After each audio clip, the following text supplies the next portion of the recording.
1893 இல் சிகாகோவில் சுவாமி விவேகானந்தர் ஆற்றிய உரை மத சகிப்புத்தன்மை, சகோதரத்துவம் மற்றும் உலக ஒற்றுமையை வலியுறுத்தியது.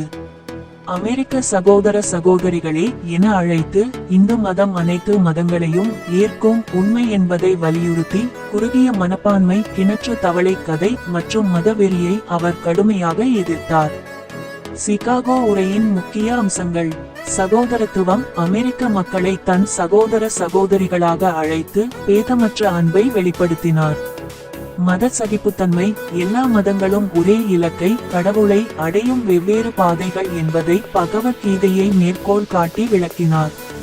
கிணற்று தவளை கதை, மதவெறி மற்றும் குறுகிய மனப்பான்மையை கிணற்று தவளை கடல் தவளையை நம்ப மறுக்கும் கதையின் மூலம் விளக்கினார்.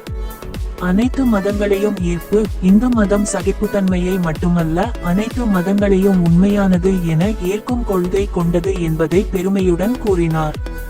மதவெறிக்கு முடிவு, மதத்தின் பெயரால் நடக்கும் வன்முறைகள் மற்றும் வெறித்தனம் ஒழிய வேண்டும் என வலியுறுத்தினார். அகண்ட பாரதம், துன்பப்படுபவர்களையும் அகதிகளையும் அரவணைத்த நாடு இந்தியா என்பதை அவர் பெருமையாக